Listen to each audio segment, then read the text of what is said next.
Hello, my name's Jackie and welcome back to my channel. If you're new here, I'm an aspiring fiction author who is still getting over a cold, so if I sound a little bit raspy, that's why.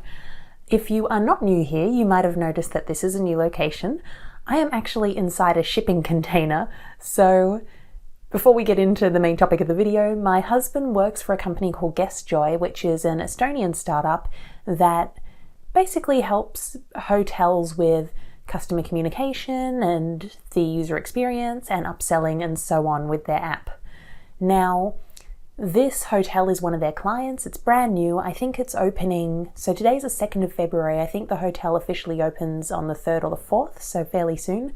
And they offered everyone at his company, which sounds like a lot, but there are only 12 people. So they offered the people at GuestJoy the opportunity to stay here for a night before it opened in order to test that everything's working.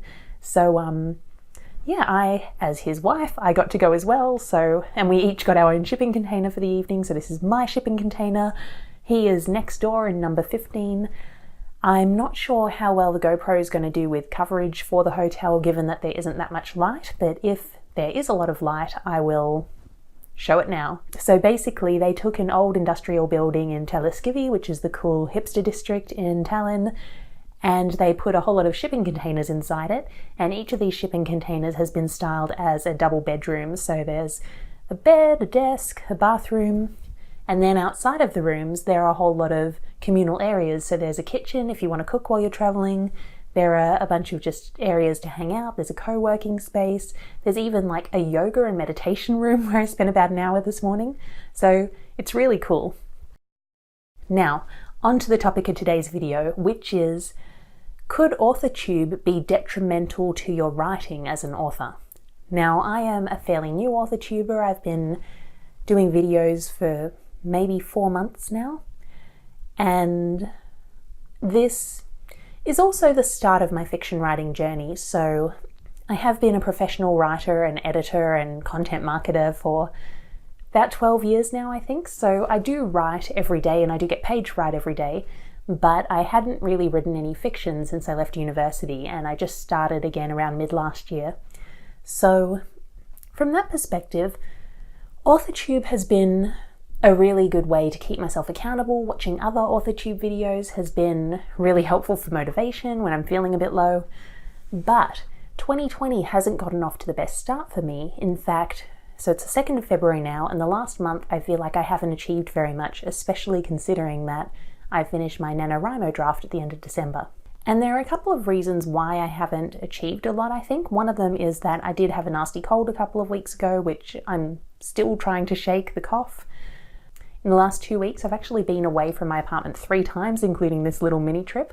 I was in Tartu last week for 2 days for Startup Week, and the week before I went to this actually really cool manor about an hour and a half outside of Tallinn for the management annual conference at my company, which was a bit emotionally draining because basically everyone in the company hates marketing and I'm in marketing, but oh well, we're dealing with it. So because like I've had these 3 separate trips, I have been out of my regular routine. I was sick as well, which was really draining. So my last video a couple of weeks ago was on the post-project writing slump, which I think is true. I think I had a slump after my most recent project, which was making it hard to get started on something new. But it was also the day before I came down with a really nasty cold, which didn't help. However, when it comes to life stuff, I don't really like to blame it so much because professional authors have lives as well, and they somehow manage to write, so if they can do it, why can't I? Beyond the life stuff though, something I've been thinking about for the past couple of weeks is whether my commitment to doing Authortube has actually been detrimental to getting started on a new project. And the reason I say that was because in January and now February, my goal was to map out a couple of new ideas using 3 different plotting methods. So I did the same thing last year before NaNoWriMo. I used story engineering, save the cat, and take off your pants to map out 3 different ideas, and one of those ideas became my NaNoWriMo project. For my next project, I wanted to try 3 different plotting methods because I think there's a lot you can learn from the ways different people write, and ultimately I'd like to mush all of the things I find useful together into my own ultimate plotting and outlining method. But I'm really not doing well with the plotting methods I've tried. So the plan was to start with one, plan out 3 ideas using that method, and then once I'd done that method, move to the next one, and then move to the third. The first one I tried was the Snowflake Method, and that video might be out before this one, so if you've seen that video, you'll know that I struggled with that simply because at its most basic, the method is simply expanding what you have each time. So you have a 1-sentence summary, then you have a 1-paragraph summary, then you have a 1-page summary of your book, and so on. And in order to summarize your book, you need to know what you're writing about already. So on its own, I don't know how helpful that method is for discovering what you want to write about. So since I was struggling with that one, I thought, let's put it to the side and start with my next plotting method, which is StoryGrid. And I thought if I started with something that maybe was a bit more concrete and gave a bit more guidance, then I would have more to work with when it came to the Snowflake Method.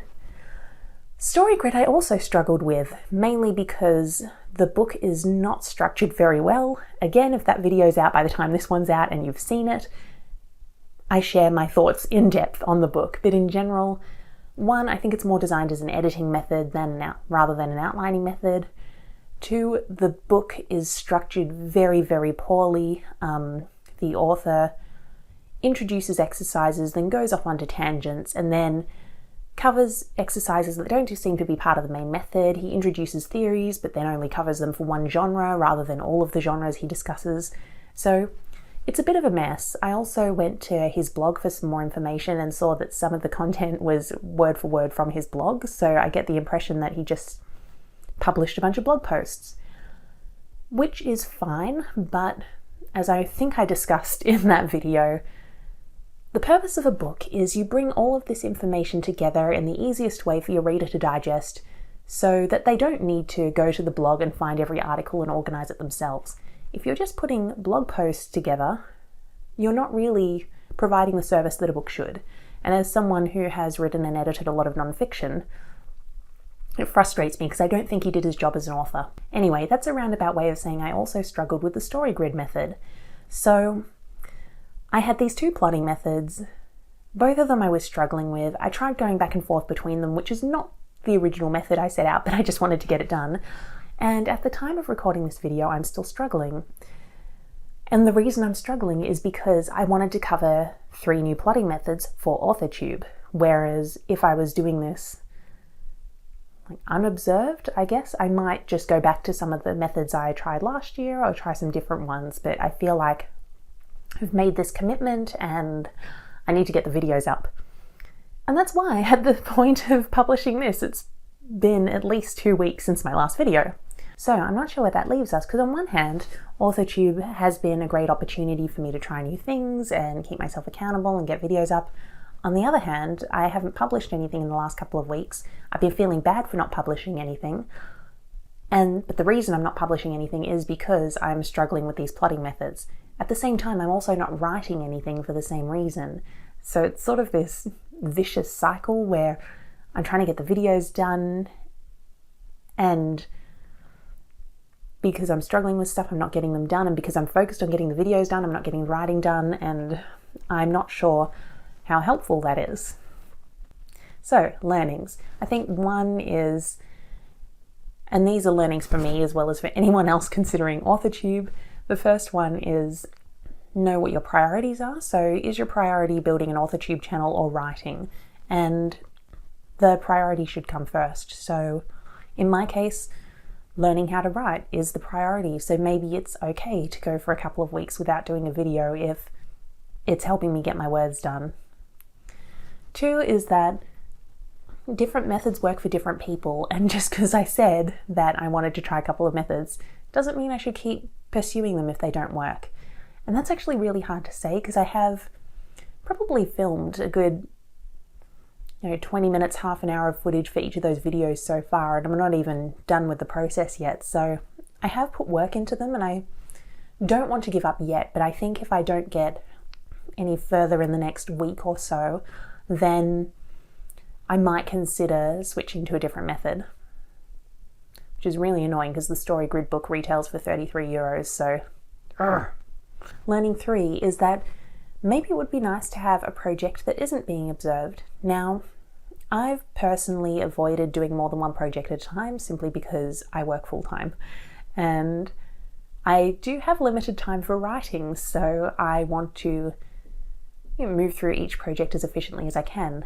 But in the last few days, maybe even the last week, I've been thinking it'd be really nice to just try and write something and not worry if it's good, and not try to follow a plotting method, and maybe not even vlog about it, and just see what happens.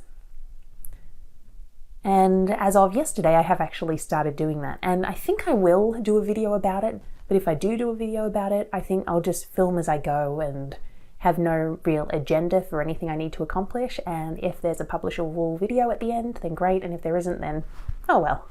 But what's interesting is that for the last 2 or 3 weeks, I've been struggling with these 2 plotting methods. I really haven't made any progress on my books, like even planning-wise. Beyond the initial ideas, which is sort of the setup for each one, I don't actually have many plot points or characters figured out or motivations, so that shows how much I've been struggling with these things. And admittedly, I haven't been working on them constantly for the last few weeks, but the fact that it's been a few weeks and even having it mulling over in the back of my brain and still not making any progress, I think it shows that these methods aren't helping me. Whereas this other project that I thought, oh, why don't I just try writing a little bit and see how it goes? So it's a Beauty and the Beast retelling, and I'll probably do it under a different name because there are enough Beauty and the Beast retellings in the world, so I don't think it's going to be my most original work. But since yesterday, I've written 3,000 words of that because I didn't tell anyone I was doing it until now. So I think having something that people aren't aware of can be helpful too. And 4, I guess, is keeping things in perspective. So yes, I made a commitment to myself to do Authortube. However, I do have a very small channel. I've got 50 or so subscribers, and I love that you guys are watching my videos. I love the comments and the interactions I get, but it is a small channel. It's not like this channel is my full-time job, so maybe it isn't necessary to keep up the pace of 2 videos a week that I was hitting last year. So that's today's writing ramble. If you enjoyed this, please remember to like and subscribe because that makes the gods of YouTube happy. And let me know in the comments below, are you an authortuber, or have you considered becoming an authortuber? And have you found it helpful or detrimental to your writing? Until next time, bye.